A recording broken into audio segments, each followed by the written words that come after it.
Desert bus do do do do do do. Desert bus do do do do do do. Desert bus do do do do do do. Desert bus. Do you want me to check my audio?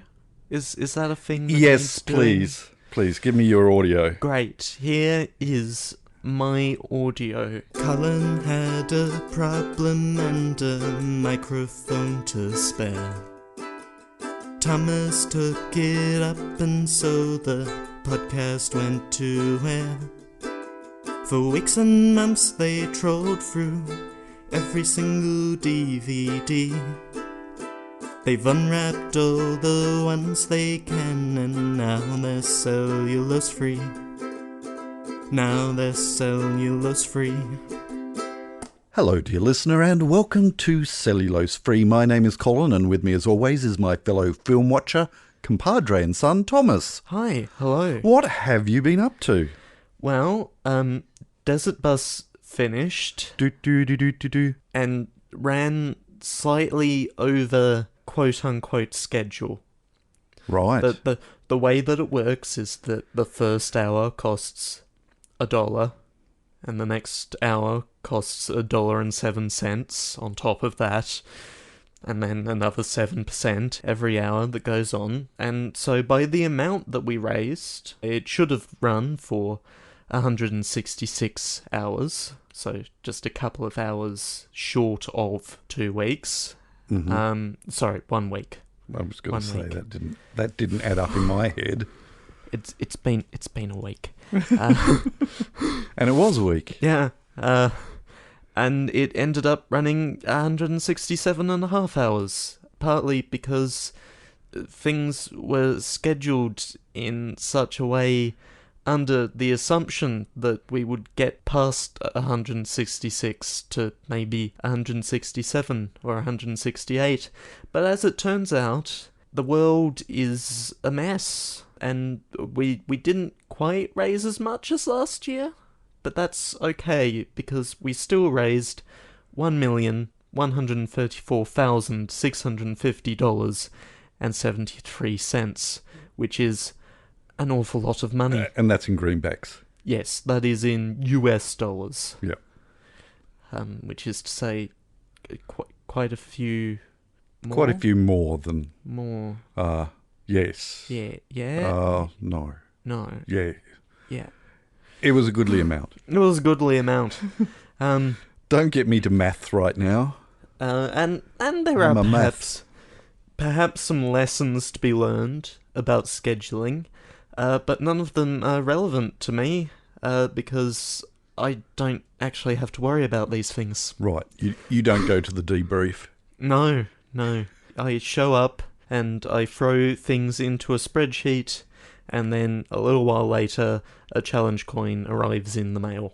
Cling, cling, cling. And I would have very happily been chugging away at the spreadsheet if I had not, on Thursday, the day after we recorded our last episode, and the day it was supposed to go out, and didn't go out on YouTube. Sorry. For reasons that...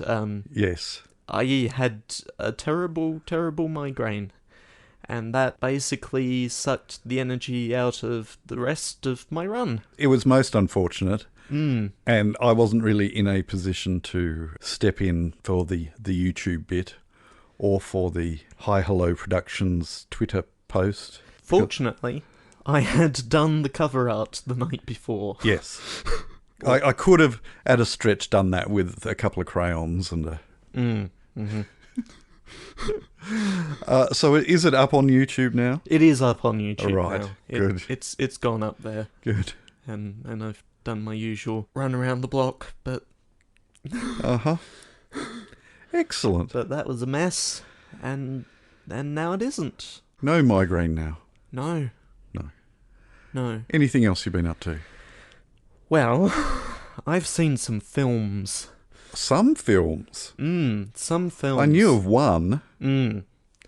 A few days ago, Disenchanted, the sequel to Enchanted, hit Disney Plus, and it's fine. It's fine. It's I haven't seen it, but I'm guessing it's going to be fine. The magic's sort of run out of it, which is a shame.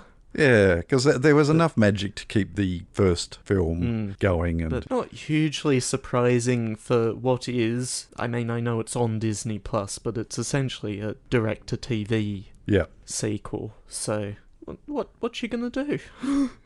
It's the Timon and Pumbaa of the... Now, see, I think I like Lion King 1.5. I can't remember. But it's fine. It's okay. Good. It has some good songs in it, and the plot is thin. Well, the plot was pretty thin for the first one. If we're still talking about the same film. Mm-hmm. Right, good. We're talking We're thinner. not talking about Timon and Pumbaa. No, we're not talking about Timon and Pumbaa. The plot of The Lion King 1.5 is the plot of The Lion King. They just added some more Timon and Pumbaa to it and took out some of the rest. Yeah. And then decided it was done. And it was. I do apologise for the fact that the Deranged Cat Studio is located right under the flight path of anything that moves in the sky. Including, a couple of days ago, A couple of F-35As that decided to... That just absolutely roared over Hobart. Yes. And that was... It was a thing. It was. It was a thing.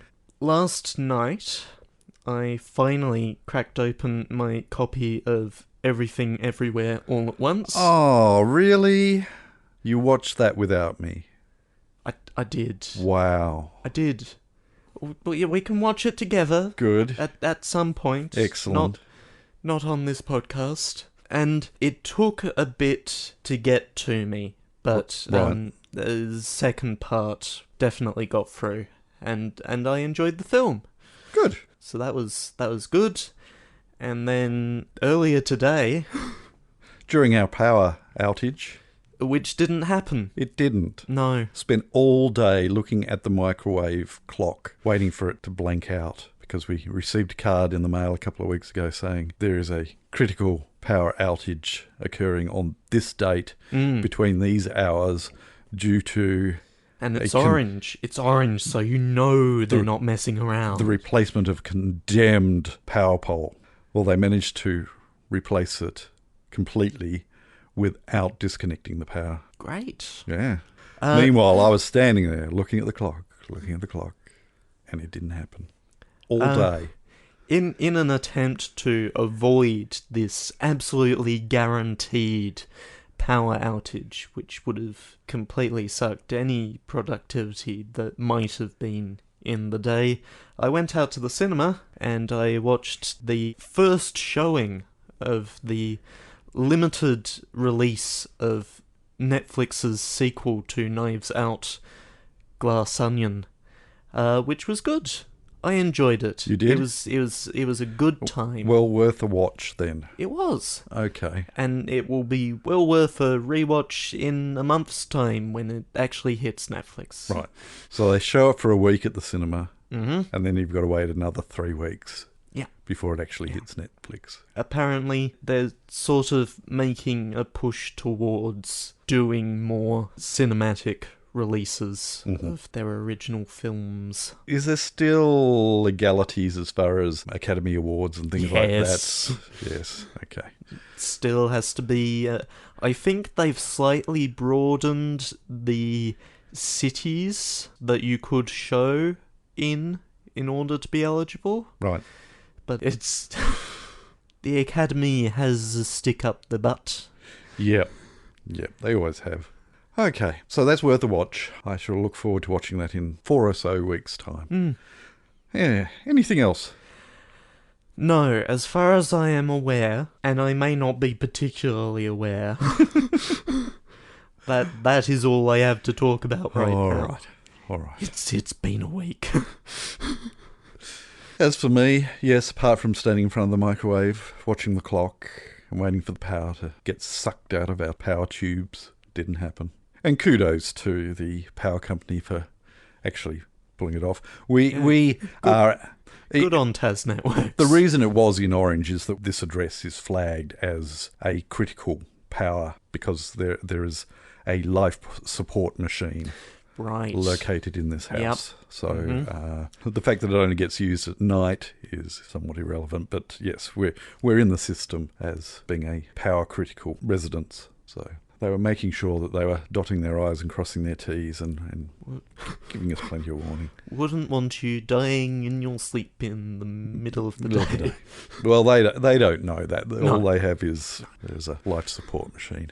Other than that, yes, speaking of life support, I donated my 71st litre of plasma yesterday. That's rather a lot. Yeah. Well, due to its specific gravity, that's about 72 kilograms, which in US terms is 72 kilograms. Yeah. Well, Imperial is all based on SI these days anyway, so... Yeah. And the only other highlight of the week is the fact that the TV that we're about to watch today's movie on has been completely taken apart, had all layers of its, what do they call it? Backlight? Well, no. The thing that's between the screen and the backlight is they've got names for Diffuser? Diffuser. There's like 3 layers of diffusion behind the very thin glass panel on that television. And how do I know this? Because my wife and I took the entire thing apart and removed 11 strips of backlight and replaced them with 11 strips of backlight because starting to fade, and one particular LED had gone completely. So in scenes on the television where there were bright sections of sky or white areas, if they happened to be over this particular LED... It was very noticeable. It was very sort of grey and muddy and... Yes, so I bit the bullet and did some research and worked out what strips were needed and ordered them from AliExpress for $26 and tentatively took this whole thing apart following a YouTube video for a similar but not the same television. So we had to make it up a bit as we went along. It took about 3 hours between start to finish, and it's working, and it's nice and bright and vibrant, and there's no longer a grey spot in the upper right-hand section of the screen. So. But it still crashes sometimes when you switch the sockets. Sorry, I should have licked the motherboard. That should have fixed it whilst we were in there. But talk about hundreds of screws. It was just bizarre. That being said, ding! Today's That Being Said is brought to you by Hisense. That being said... no, look, I find Hisense a fairly average company due to bad experiences with freezers and the fact that this TV has occasional crashing issues. Only occasional, and not whilst watching it. It's when you're switching between sources, it freezes.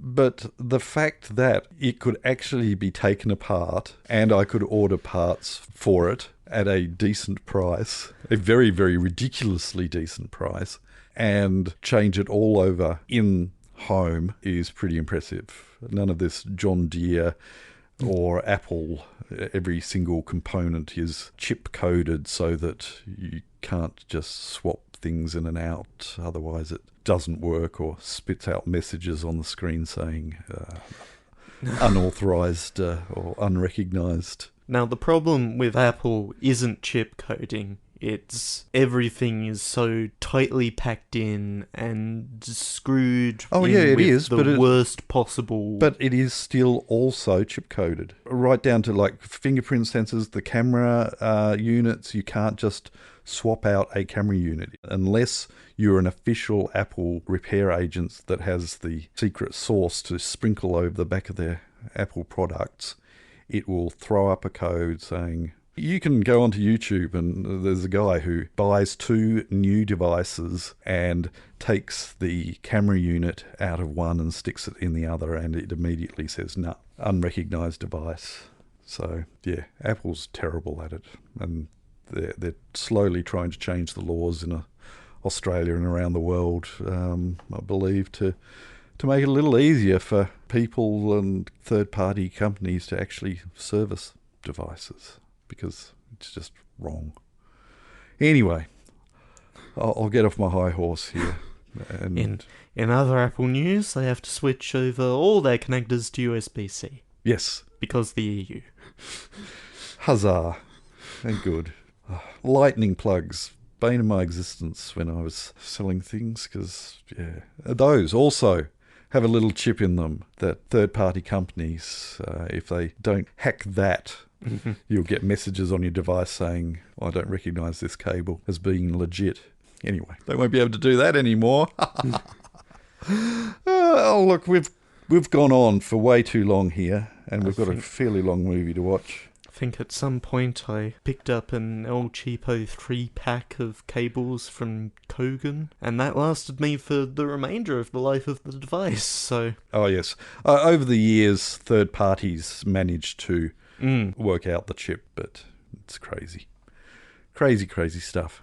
Anyway. Of course, now I'm on a tablet that's using USB-C anyway, so... Yeah. Anyway, we have a movie to watch. We do. What is it that we are watching? We are watching Now You See Me. Yeah, I do.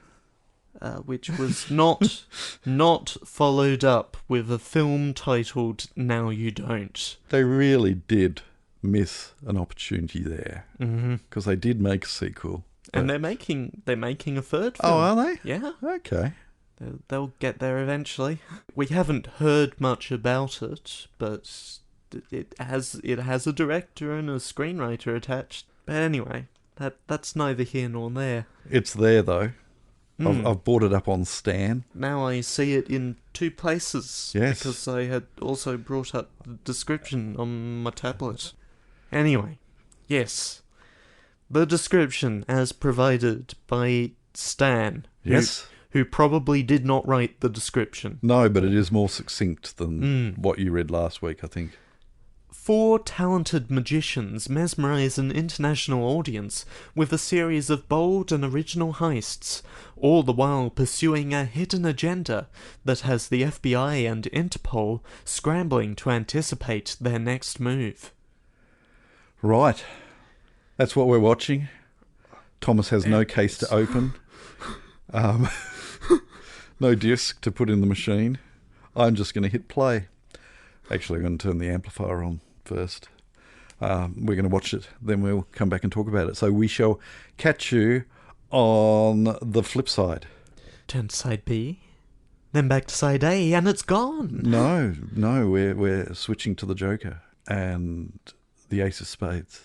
But we're not doing 3-card Monty. That's in the next film. Right. Let's get on with this, you mongrel. Yeah. Okay. Good.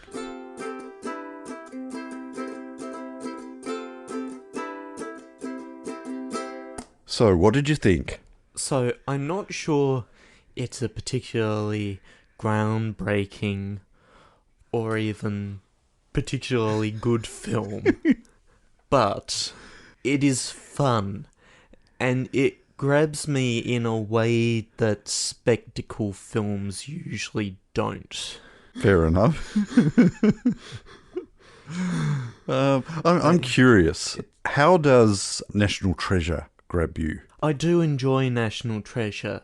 Both of these franchises are very silly. Yeah. Yeah. They often don't make a lot of sense.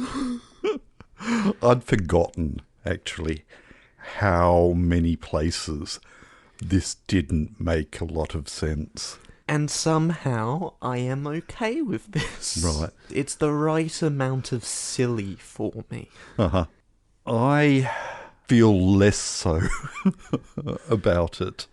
I have very, very fond memories of when I first watched this film. Mm-hmm. But if I can make a magic comparison, when I was a kid, I was quite excited about learning how to do magic. I was never particularly good at it, but I always fell into the trap that any young kid who's learning to perform magic tricks is that you can get just competent enough to wow someone with it. And you get so excited by the fact that you've tricked someone that you fall for the old, they ask you to do it again. Oh, never do a trick twice. No. And yet you do, and the thing that they suspected then gets revealed. And so the more that you go and do that trick again, the more it breaks. And I think that is how I feel about this film. The more times I watch it, the more things break for me. The smoke and mirrors and some of the really bad effects become more and more apparent, to the point where this time around I don't recall ever getting irked by the camera swooping around the performers all the time, whether they're in the street and you can tell that they're actually not really in a street. It's all visual effects added. And on the stage, when they swoop around with the camera and them performing, you get an uncanny feeling of nothing is real. And so, again, the magic breaks.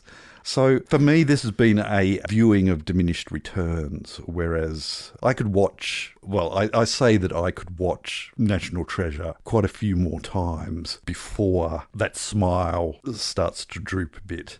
And I remember the smile that I had when I first watched this, and I've watched it a number of times since, and I think I felt more meh than I ever have watching that, and maybe that's just how I'm feeling today or something like that. But yeah, the smoke and mirrors just didn't wow me this time around. I could see the strings, and I will admit, having said what I said, it is just barely starting to come apart for me. Yeah, there's some bits that just are over the top dumb, not funny dumb, just dumb.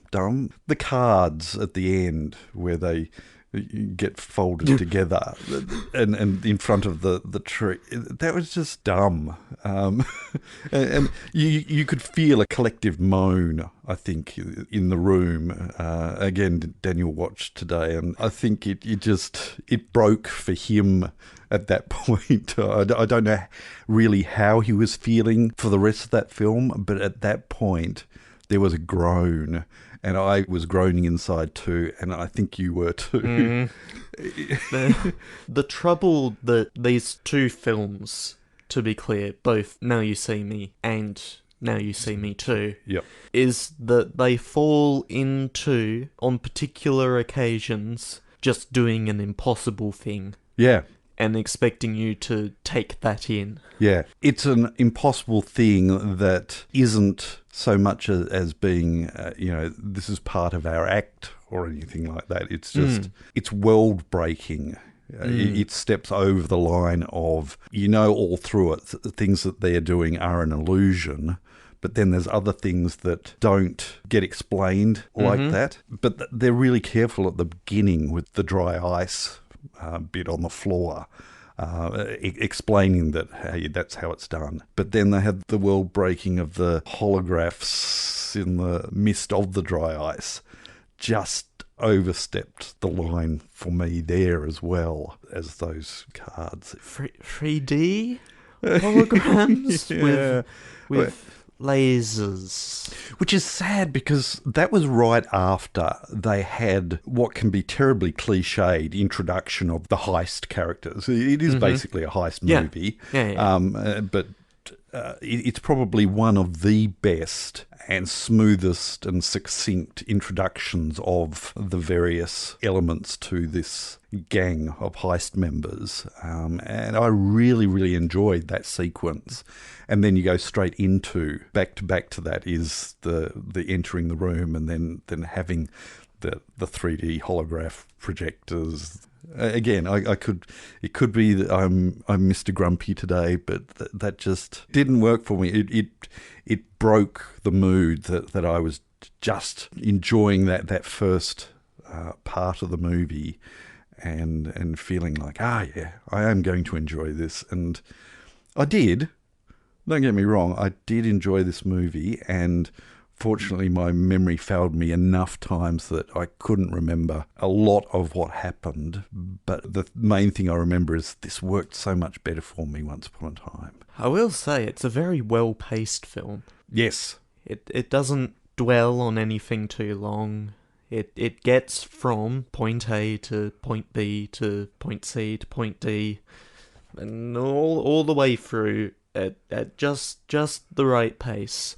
And you were talking about that introduction, and it is just the right length. Yeah. We see who these people are, and then we bring them together. It doesn't sound like it should be difficult, but some films have difficulty getting that in short order. Yeah. Was it The Italian Job, maybe, that I got particularly irked by how long it took to introduce a whole bunch of characters that you then never... It takes ages to get to introducing them, and then it introduces them that. Yeah. Too fast for you to actually get to know any right. of them. Yep. And then those characters aren't developed at all for the rest of the film. Or you've got The Hobbit. Well... where you're damned if you do, damned if you don't. The writer of the original book had possibly a too large band of brothers, and you feel obliged to then write a number of song and dance routines introducing them. Anyway, yes. And then continue that on for 3 films. The interrogation room scenes also well-paced and smart, and there, if you think too hard about it, you think that really isn't possible. The switch of the handcuffs and the switch of the phone. But that's more of a thinking back. It didn't work, but in the moment it worked. Those weren't moment-breaking moments. I did wonder why the other 2, they didn't show them being interrogated. Possibly they did film scenes and just cut them, because they were secondary characters, unfortunately. I think all the way through the film. They were necessary, I think, to zero be sexist and suggest that the female was there to actually have a female in the group. Yeah. And in that interrogation, there is one joke involving a slur against transgender people. Yep. Which is bad. Yep. Don't. When was this film? Was it 13 or earlier? 13. It was 13? Woof. Come on. You mentioned about pacing. Mm-hmm. The one bit that I sort of got impatient with was the second stage act. Wasn't terribly spectacular. I mean, it was progressing a storyline, but that was possibly the weakest bit of the heists. It was very talky and not terribly dramatic. It was only saved by the quarterback bit, and possibly was setting that up just for that. I don't know, but mixed bag for me. Yeah, I feel nostalgic pangs for a film that was a great film for me once, and it isn't quite as much now. Well, there we go. Yeah. Do you have anything else you wish to say about that? No, I'm good. I do not have any recollection other than I seem to remember that the second one's a lot weaker than the first. More contrived is what I seem to recall. But I would be curious to watch that again one day. It is another film in a long line of Daniel Radcliffe just having fun doing whatever he feels like.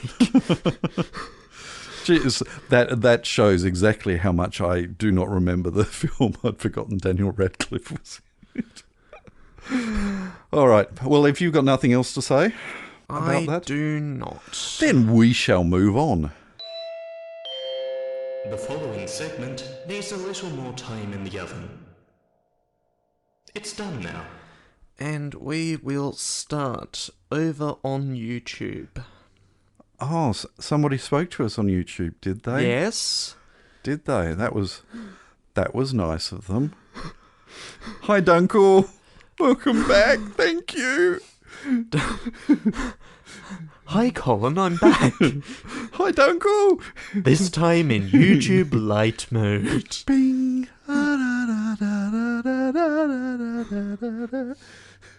Her guess is... Yes. Oh, hang on. Let me bring up the guess. While you're bringing up the guess, her second and final comment, I've watched some of Desert Bus before, but I donated a little this time. Oh, well done. Good on you. Yes. You contributed. Good upon you. Her guess is... Yes. SDW VMP. Right. Now, I don't think I showed you what I put, No. but it's not that.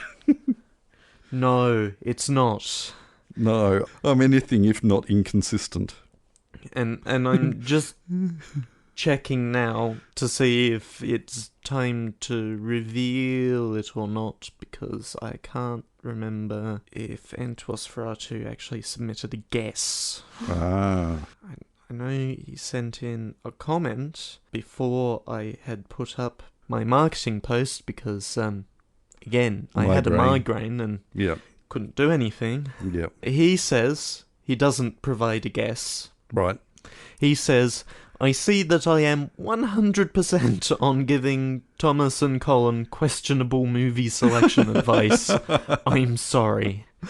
It's okay. Yes. You have given us things to discuss. Yeah. Yeah. I have not felt lessened by the effect of the movies you've suggested, No. either directly or indirectly. They've improved me. Or something. All right. They've made for interesting episodes. They have, indeed. That is it. Yes, it is. The correct answer was... SHADOW. Shadow. Shadow. Yeah. It was a 6-letter word, and it fit. Yep. Yep. I'm going to show Thomas what this week's episode is. Okay. Okay.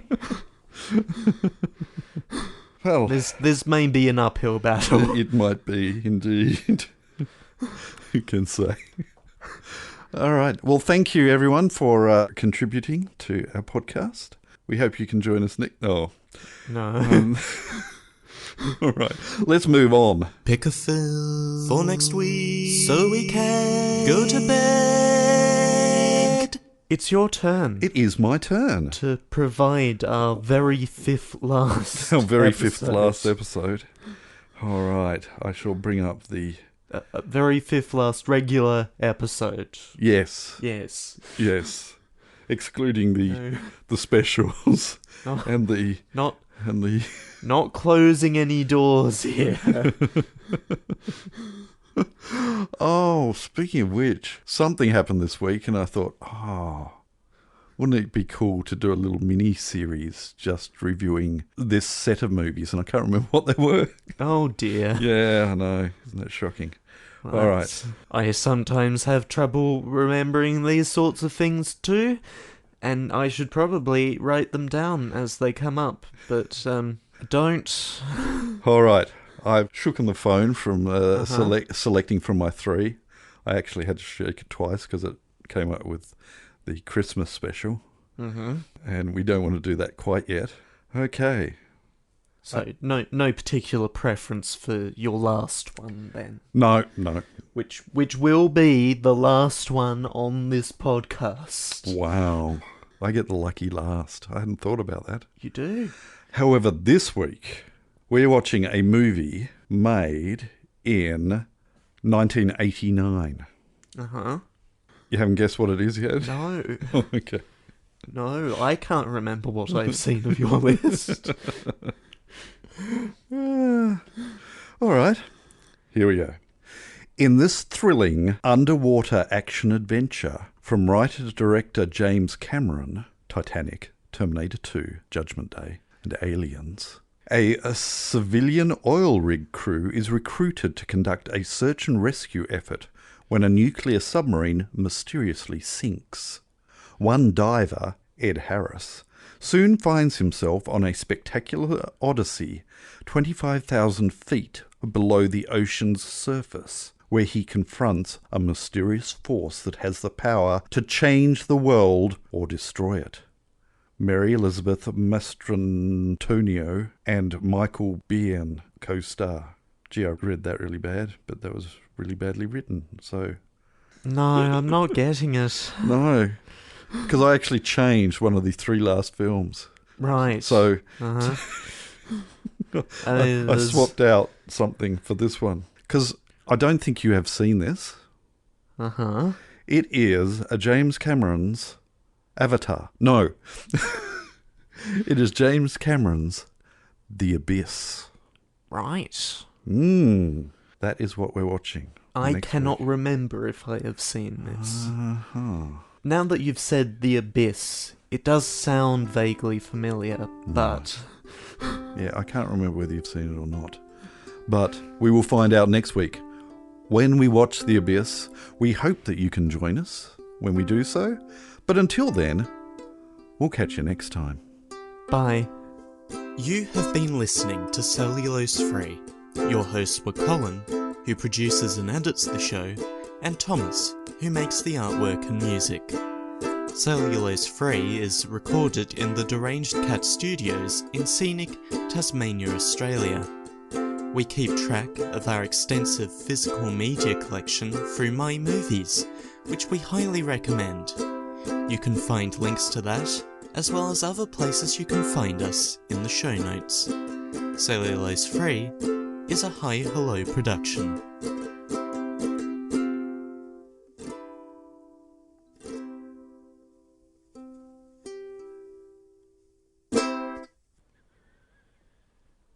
We are going to stare into The abyss, the abyss, the abyss. the abyss In a world. in a world where the ocean floor has bumps and cracks in it. Actually, the podcast that I've mentioned a couple of times on this podcast, 20,000 Hertz, Uh-huh. has an episode on the inner world Right. voice and the way that movies being introduced or with trailers and what have you have changed, and interview the two main 80s voices that did. Nowadays, narration has sort of fallen out Yeah. of favour in to be replaced with intertitles. Yeah. And the what's the noise? The bush. The bois? The bush. Oh, Yeah, which has become as cliched as in a world. Yes. Anyway, I'll put a link in the show notes for that. If I leave this bit in. yeah. And if I don't, I mean, you could put it in the show notes without leaving this I bit could, in. indeed. Just completely confuse Anyway, the matter. where's the stop button? It's Right there. yeah. 4 talented magicians mesmerize an international audience with a series of bold and original. Go. It's the KFC Go bucket, isn't it? No, It's the popcorn chicken. no, that was hours ago. Ah. This is the hot dog. and probably the bread. Dear listener, he has a hot dog stuck in his throat. Ha.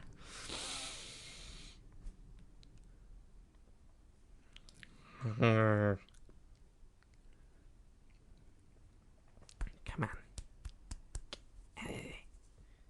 You can do it. Okay.